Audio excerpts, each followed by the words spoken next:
Bapak Ibu Saudara yang terkasih dalam Tuhan, puji syukur pada hari ini kita kembali bersekutu dalam kemurahan Tuhan dan anugerah Tuhan.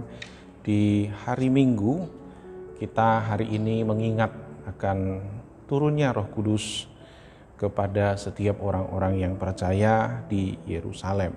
Dan pada saat ini mari kita mempersiapkan diri untuk merenungkan firman Tuhan. Saya mengajak kita berdoa, mari kita berdoa. Terima kasih Tuhan, kami bersyukur untuk hari ini. Terima kasih untuk kekuatan dan juga kesehatan yang Tuhan berikan kepada kami, sehingga kami bisa bersama-sama kembali, walaupun tidak bersama-sama secara badan, secara fisik. Kami tetap bersekutu di dalam Tuhan, karena kami percaya Tuhan terus menolong kami dalam situasi yang seperti ini. Kami tetap kuat di dalam roh dan kebenaran. Terima kasih Tuhan, kami akan merenungkan firman Tuhan pada hari ini. Kami percaya Tuhan menyertai, memberkati, memberikan hikmat dan juga pengertian kepada kami, sehingga kami tahu apa yang kami pelajari dan kami renungkan pada hari ini. Terpujilah nama-Mu, dalam nama Yesus kami berdoa dan bersyukur. Amin. Saudara yang terkasih dalam Tuhan, hari ini kita akan merenungkan firman Tuhan dari Kisah Para Rasul pasal yang kedua, ayat 1 sampai ayat yang ke-13. Kisah Para Rasul pasal yang kedua, ayat 1 sampai ayat yang ke-13. Saya akan membacakan untuk kita semua. Ketika tiba hari Pentakosta, semua orang percaya berkumpul di satu tempat. Tiba-tiba turunlah dari langit suatu bunyi seperti tiupan angin keras yang memenuhi seluruh rumah di mana mereka duduk, dan tampaklah kepada mereka lidah-lidah seperti nyala api yang bertebaran dan hinggap pada mereka masing-masing. Maka penuhlah mereka dengan Roh Kudus, lalu mereka mulai berkata-kata dalam bahasa-bahasa lain seperti yang diberikan oleh Roh itu kepada mereka untuk mengatakannya. Waktu itu Yerusalem diam orang-orang Yahudi yang saleh dari segala bangsa di bawah kolong langit. Ketika turun bunyi itu, berkerumunlah orang banyak. Mereka bingung karena mereka masing-masing mendengar rasul-rasul itu berkata-kata dalam bahasa mereka sendiri. Mereka semua tercengang-cengang dan heran, lalu berkata, "Bukankah mereka semua yang berkata-kata itu orang Galilea? Bagaimana mungkin kita masing-masing mendengar mereka berkata-kata dalam bahasa kita sendiri, yaitu bahasa yang kita pakai di negeri asal kita? Kita orang Partia, Media, Elam, penduduk Mesopotamia, Yudea dan Kapadokia, Pontus dan Asia, Frigia dan Pamfilia, Mesir dan daerah-daerah Libya yang berdekatan dengan Kirene, pendatang-pendatang dari Roma. Baik orang Yahudi maupun penganut agama Yahudi, orang Kreta dan orang Arab, kita mendengar mereka berkata-kata dalam bahasa kita sendiri tentang perbuatan-perbuatan besar yang dilakukan Allah. Mereka semuanya tercengang-cengang dan sangat termangu-mangu sambil berkata seorang kepada yang lain, 'Apakah artinya ini?' Tetapi orang lain menyindir mereka sedang mabuk oleh anggur manis." Saudara yang terkasih dalam Tuhan, hari ini kita mengingat akan turunnya Roh Kudus ke dunia seperti yang Yesus janjikan sebelum Tuhan Yesus naik ke sorga dan dijanjikan kepada murid-muridnya pada saat itu. Dan kemudian hari ini dikenal sebagai hari Pentakosta, atau kalau kita pernah membaca terjemahan Alkitab yang kuno, itu disebut bukan Pentakosta tapi Pantekosta. Apa sih sebenarnya Pentakosta itu? Nah, Pentakosta itu adalah hari raya yang dirayakan oleh orang Yahudi. Itu adalah festival hari raya 7 minggu. Itu ada di dalam Imamat dan juga di dalam Ulangan. Salah satunya saya akan membaca di dalam Imamat 23 ayat yang ke-15. Dikatakan, "Kemudian kamu harus menghitung mulai dari hari sesudah Sabat itu, yaitu waktu kamu membawa berkas persembahan unjukan. Harus ada genap 7 minggu sampai pada hari sesudah Sabat yang ke-7 kamu harus hitung 50 hari. Lalu kamu harus mempersembahkan korban sajian yang baru kepada Tuhan. Jadi Pentakosta itu adalah hari ke-50 setelah Sabat. Sabat yang mana? Nah, kalau di dalam Imamat 23 ayat 15 itu dikatakan mulai dari hari sesudah Sabat itu. Nah, hari sesudah Sabat itu diterangkan di dalam Yohanes 19 ayat 31. Saya bacakan Yohanes 19 ayat 31. Dikatakan begini. Karena hari itu hari persiapan dan supaya pada hari Sabat mayat-mayat itu tidak tinggal tergantung pada kayu salib. Sebab Sabat itu adalah hari yang besar. Jadi di sini dikatakan Sabat itu adalah hari yang besar. Jadi bukan Sabat biasa, tapi hari besar, hari di mana bangsa Israel merayakan Paskah, mereka keluar dari tanah Mesir. Maka datanglah orang-orang Yahudi kepada Pilatus dan meminta kepadanya supaya kaki orang-orang itu dipatahkan dan mayat-mayatnya diturunkan. Jadi hari ke-50 setelah Sabat itu, Sabat besar, hari Paskah, hari perayaan bangsa Israel keluar dari tanah Mesir, lalu mereka merayakan hari itu, festival hari raya 7 minggu itu, dan mereka ada di Yerusalem untuk juga memberikan persembahan kepada Tuhan. Pada saat yang sama ternyata murid-murid dari Tuhan Yesus dan beberapa orang percaya juga sedang berkumpul di rumah, di salah satu rumah di Yerusalem. Pada saat itu tiba-tiba ketika mereka berkumpul, di ayat yang pertama itu dikatakan di Kisah Para Rasul pasal yang kedua, ketika hari Pentakosta, jadi ketika hari orang Israel sedang berkumpul di situ, sedang berkumpul di Yerusalem untuk merayakan Pentakosta, untuk merayakan festival hari raya 7 minggu itu, pada hari itu orang-orang percaya berkumpul di satu tempat. Nah, tiba-tiba turunlah Roh Kudus itu menyerupai nyala api, lidah-lidah seperti nyala api, dan hinggap di mereka masing-masing. Nah, pada saat itulah maka Roh Kudus turun seperti yang dijanjikan oleh Yesus. Jadi tepatnya hari yang kita peringati hari ini adalah hari turunnya Roh Kudus yang bertepatan dengan hari Pentakosta, hari raya orang Yahudi. Nah, kalau kita melihat semuanya ini, kita melihat bahwa sepertinya Tuhan merancangkan semuanya ini dan tidak ada yang kebetulan. Ketika Tuhan Yesus disalib, ketika Tuhan Yesus bangkit, itu adalah saat di mana orang-orang Yahudi sedang merayakan Paskah. Ketika Roh Kudus turun, itu saat di mana orang-orang Yahudi juga sedang berkumpul di Yerusalem dan mereka sedang merayakan Pentakosta. Nah, Tuhan memperlihatkan ini semua karena Tuhan ingin memperlihatkan bahwa ini adalah Mesias yang dijanjikan oleh Tuhan.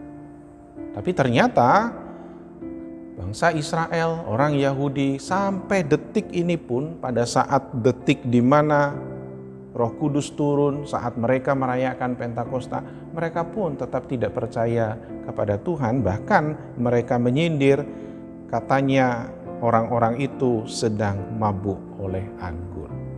Mereka menerima baptisan Roh Kudus pada saat itu. Nah, ketika mereka mendapatkan Roh Kudus itu, tanda yang terjadi pada saat itu adalah mereka bisa berbahasa dari bangsa-bangsa lain.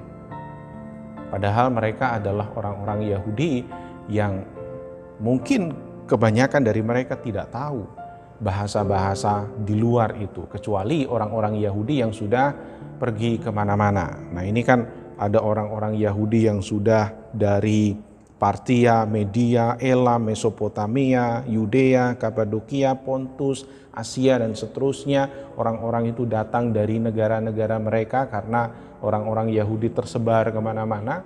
Dan pada hari-hari penting, hari raya penting itu mereka datang ke Yerusalem untuk menyembah Tuhan. Dan ketika mereka mendengar orang-orang yang percaya itu tiba-tiba bisa berbahasa dari bahasa mereka masing-masing di tempat tinggal mereka masing-masing, mereka jadi kebingungan. Loh, kok mereka bisa untuk berkata-kata dengan bahasa-bahasa yang dari bangsa-bangsa lain itu. Nah, lalu kemudian kita juga bisa melihat bahwa turunnya Roh Kudus bukan hanya di Yerusalem pada saat itu. Ada, kalau kita lihat di dalam Alkitab, ada beberapa kali Roh Kudus itu diturunkan atau juga bisa disebut sebagai baptisan Roh Kudus. Yang tercatat di dalam Alkitab, yang kedua Roh Kudus itu turun di Samaria. Kita lihat di dalam Kisah Para Rasul pasal yang ke-8 ayat yang ke-14. Di situ dikatakan begini. Kisah Para Rasul pasal 8 ayat 14. Ketika rasul-rasul di Yerusalem mendengar bahwa tanah Samaria telah menerima firman Allah, mereka mengutus Petrus dan Yohanes ke situ. Setibanya di situ, kedua rasul itu berdoa supaya orang-orang Samaria itu beroleh Roh Kudus, sebab Roh Kudus belum turun di atas seorang pun di antara mereka, karena mereka hanya dibaptis dalam nama Tuhan Yesus. Kemudian keduanya menumpangkan tangan di atas mereka, lalu mereka menerima Roh Kudus. Nah, ini adalah peristiwa yang kedua setelah di Yerusalem, baru kemudian ke Samaria. Lalu ada peristiwa yang ketiga yang terjadi di Kaisarea. Kaisarea pada waktu itu adalah ibu kota dari Yudea. Di dalam Kisah Para Rasul pasal yang ke-10. Kisah Para Rasul pasal yang ke-10 ayat yang ke-44 sampai 46. Dikatakan begini, ketika Petrus sedang berkata demikian, turunlah Roh Kudus ke atas semua orang yang mendengar pemberitaan itu. Dan semua orang percaya dari golongan bersunat yang menyertai Petrus tercengang-cengang karena melihat bahwa karunia Roh Kudus dicurahkan ke atas bangsa-bangsa lain juga. Sebab mereka mendengar orang-orang itu berkata-kata dalam bahasa roh dan memuliakan Allah. Di sini dikatakan bahasa roh, tapi terjemahan yang sebenarnya adalah bahasa lidah. Jadi bukan bahasa roh tapi bahasa lidah, glossolalia, bukan pneuma, bukan roh, tapi itu adalah bahasa lidah. Bahasa lidah, ya kita tahu bahwa bahasa dipakai di mana-mana. Dan setiap bahasa itu ada kaidahnya, ada subjek, predikat, objek keterangannya. Di semua bahasa ada seperti itu. Nah, yang pastinya di sini yang saya lihat dan saya pelajari, bahasa lidah itu sama dengan apa yang terjadi di Yerusalem. Mereka bisa berkata-kata dengan bahasa-bahasa yang mereka sendiri itu tidak tahu dan tidak pernah dipelajari, dan bahasa itu bisa dimengerti oleh orang-orang yang tahu. Contohnya, saya tidak bisa bahasa Mandarin, tapi tiba-tiba pada saat itu saya bisa bahasa Mandarin dan saya sendiri nggak ngerti, tetapi orang-orang lain yang mereka tahu bahasa Mandarin, mereka bisa terheran-heran melihat saya, kok bisa dia bahasa Mandarin padahal dia tidak pernah belajar bahasa Mandarin. Nah, itu yang saya bayangkan tentang apa yang terjadi di Kaisarea pada waktu itu di rumah Cornelius. Lalu peristiwa yang keempat terjadi di Efesus. Di Kisah Para Rasul pasal yang ke-19 ayat yang ke-5 sampai ayat yang ke-6. Saya bacakan Kisah Para Rasul 19 ayat 5 sampai ayat yang ke-6. Ketika mereka mendengar hal itu, mereka memberi diri mereka dibaptis dalam nama Tuhan Yesus, dan ketika Paulus menumpangkan tangan di atas mereka, turunlah Roh Kudus ke atas mereka, dan mulailah mereka berkata-kata dalam bahasa roh dan bernubuat. Jumlah mereka ada kira-kira 12 orang. Dari apa yang sudah kita baca, ada 4 kali Roh Kudus turun ke atas orang-orang yang percaya kepada Tuhan, ini mengingatkan saya kepada apa yang dikatakan oleh Yesus di dalam Kisah Para Rasul pasal 1 ayat yang ke-8. Pada saat itu Tuhan Yesus berkata, "Tetapi kamu akan menerima kuasa kalau Roh Kudus turun ke atas kamu, dan kamu akan menjadi saksiku di Yerusalem." Jadi ketika Yerusalem terjadi turun Roh Kudus, maka itu adalah persiapan supaya menjadi saksi di Yerusalem, kemudian Yudea, seluruh Yudea, ini terjadi di rumah Kornelius di Kaisarea, di ibu kota Yudea pada saat itu, di dalam Kisah Para Rasul yang ke-10 tadi. Lalu kemudian di Samaria, itu yang kedua, yang oleh Filipus di dalam Kisah Para Rasul yang ke-8. Dan ujung bumi. Ujung bumi ini menjelaskan tentang bangsa-bangsa lain selain bangsa Yahudi yang terjadi di Efesus, yaitu di dalam Kisah Para Rasul 19 ayat 5 sampai ayat yang ke-6. Jadi dari sini kita bisa melihat bahwa apa yang dikatakan oleh Yesus, apa yang difirmankan oleh Yesus sudah genap. Ketika mereka mendapatkan Roh Kudus dan mereka mempunyai kuasa, maka mereka menjadi saksi di Yerusalem, di Yudea, di Samaria, dan sampai ke ujung bumi. Itu juga yang dinubuatkan oleh Nabi Yoel dan sudah tergenapi. Dikatakan di dalam Kisah Para Rasul pasal yang kedua, itu Petrus berkhotbah, dia berkata, "Akan terjadi pada hari-hari terakhir, demikian firman Allah, bahwa aku akan mencurahkan rohku ke atas semua manusia, maka anak-anakmu laki-laki dan perempuan akan bernubuat, dan teruna-terunamu akan mendapat penglihatan-penglihatan, dan orang-orangmu yang tua akan mendapat mimpi, juga ke atas hamba-hambaku laki-laki dan perempuan akan kucurahkan rohku pada hari-hari itu. Dan mereka akan bernubuat dan akan mengadakan mujizat-mujizat di atas, di langit, dan tanda-tanda di bawah, di bumi, darah dan api dan gumpalan-gumpalan asap. Matahari akan berubah menjadi gelap gulita dan bulan menjadi darah, sebelum datangnya hari Tuhan, hari yang besar dan mulia itu, dan barang siapa yang berseru kepada nama Tuhan akan diselamatkan." Lalu kemudian Petrus menjelaskan tentang hal itu, bahwa apa yang dinubuatkan oleh Nabi Yoel itu sudah terjadi pada hari itu. Saudara yang terkasih dalam Tuhan Yesus Kristus, bagaimana kita pada hari ini, bagaimana kita bisa menerima Roh Kudus di dalam hati kita? Apakah kita perlu mendapatkan hal-hal seperti itu? Apakah kita harus mendapatkan kuasa dan bahasa lidah?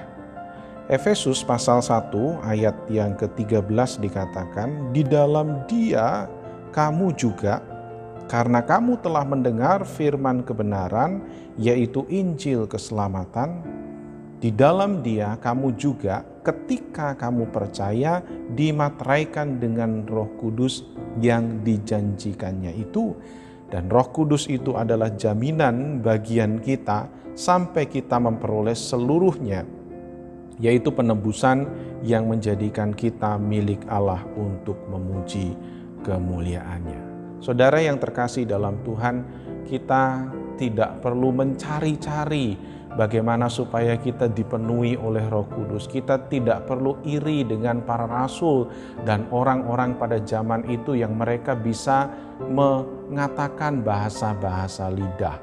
Nah, kita tidak perlu itu. Tapi di dalam Efesus ini dengan jelas dikatakan, ketika kita mendengar kebenaran, ketika kita diajar kebenaran, yaitu Injil keselamatan, ketika kita mendapatkan itu, di dalam Dia kamu juga, dan ketika kamu percaya.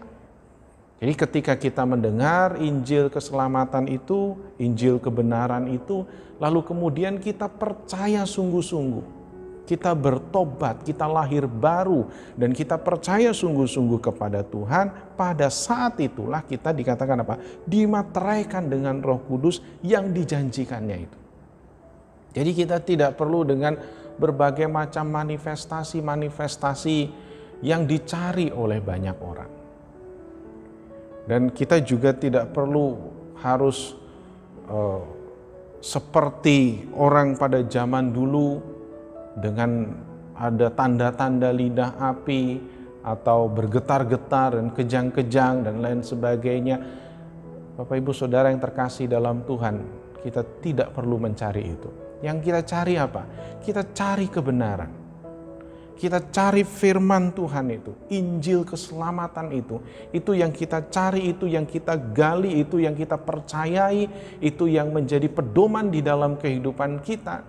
Karena ketika kita percaya kepada Yesus Kristus, bertobat dan lahir baru, maka otomatis Roh Kudus itu akan dimateraikan di dalam diri kita. Lalu bagaimana tandanya bahwa Roh Kudus itu ada di dalam diri kita?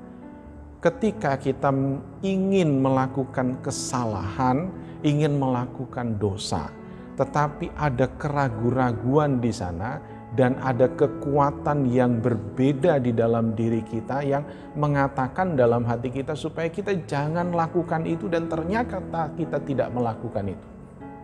Berarti Roh Kudus sedang bekerja di dalam hati kita. Roh Kudus sedang bekerja di dalam kehidupan kita. Jadi itu yang paling penting. Kita tidak perlu mengejar bahasa lidah atau di sini disebut dengan bahasa roh. Karena kalau Bapak Ibu Saudara mendengar saat ini ada orang yang bisa berbahasa roh, kita tidak tahu apakah itu benar bahasa.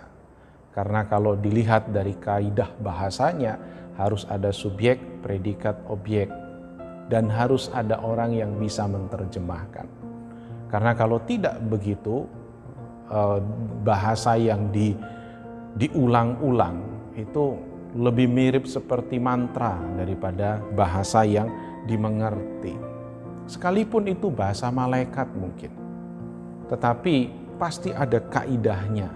Tidak mungkin itu diulang-ulang kata-katanya atau suku katanya diulang-ulang terus. Bahasa bisa dimengerti oleh orang lain. Ketika terjadi turunnya Roh Kudus, bahasa yang dikatakan oleh orang-orang percaya yang ada di Yerusalem itu juga bisa didengarkan oleh orang-orang lain yang tahu dengan bahasa itu. Jadi intinya adalah ketika kita percaya kepada Yesus, kita sungguh-sungguh percaya kepada Dia, kita lahir baru, maka Roh Kudus ada di dalam hidup kita. Roh Kudus ada di dalam hati kita. Roh Kudus menguasai kita. Roh Kudus yang menolong kita, memberikan kekuatan dan penghiburan kepada kita. Roh Kudus yang mengingatkan kita akan kasih Tuhan. Roh Kudus yang mengingatkan kita akan segala sesuatu yang harus kita lakukan. Nah, itu yang lebih penting. Setelah terjadi semuanya itu, maka hidup kita akan diubahkan.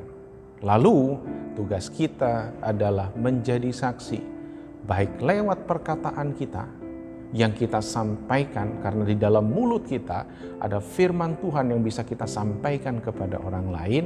Kita bisa menguatkan orang lain, kita bisa mendoakan orang lain, kita bisa menegur orang lain kalau orang itu salah dan berbuat dosa, tapi menegurnya dengan kasih. Lalu kita juga bersaksi dengan perbuatan kita. Apa yang kita lakukan itu positif dan baik. Dan seringkali walaupun kita melakukan yang positif dan yang baik, belum tentu semua orang bisa menerimanya. Tetapi walaupun demikian, tetaplah di dalam firman Tuhan. Dengan cara seperti itulah, maka kita menjadi orang-orang Kristen yang bersaksi. Buat apa kita bisa berbahasa-bahasa? Buat apa kita bisa kejang-kejang? Buat apa kita bisa manifestasi dan lain sebagainya, tetapi hidup kita tidak ada perubahan dan perkataan kita tidak memberkati? Nah, Bapak Ibu Saudara yang terkasih di dalam Tuhan, mari kita bersama-sama lihat yang paling penting. gali kebenaran, cari kebenaran firman Tuhan, lalu percaya dan bertobatlah, maka Roh Kudus otomatis ada di dalam hidup kita. Dia dimateraikan, dan Roh Kudus itu dikatakan adalah jaminan bagian kita sampai kita memperoleh seluruhnya. Apa itu seluruhnya? Penebusan yang menjadikan kita milik Allah untuk memuji kemuliaannya. Roh Kudus itu yang akan menolong kita dan menuntun kita di dalam kehidupan kita sehari-hari. Tuhan Yesus memberkati. Mari kita berdoa. Bapa di sorga, terima kasih untuk hari ini. Kami mengingat akan turunnya Roh Kudus. Kami tahu bahwa Roh Kudus yang menolong kami, menguatkan kami, memberikan penghiburan kepada kami, sehingga kami tahu dan mengerti apa yang harus kami lakukan. Kami percaya ketika kami sungguh-sungguh percaya kepada Tuhan, bertobat dan lahir baru, pada saat itulah Roh Kudus ada di dalam hati kami, dimateraikan di dalam hidup kami, dan kami sungguh-sungguh bisa menjadi saksi di dunia ini. Terima kasih Bapa, tetap kuatkan dan teguhkan hati kami. Dalam nama Yesus kami berdoa dan bersyukur. Amin. Tuhan Yesus memberkati.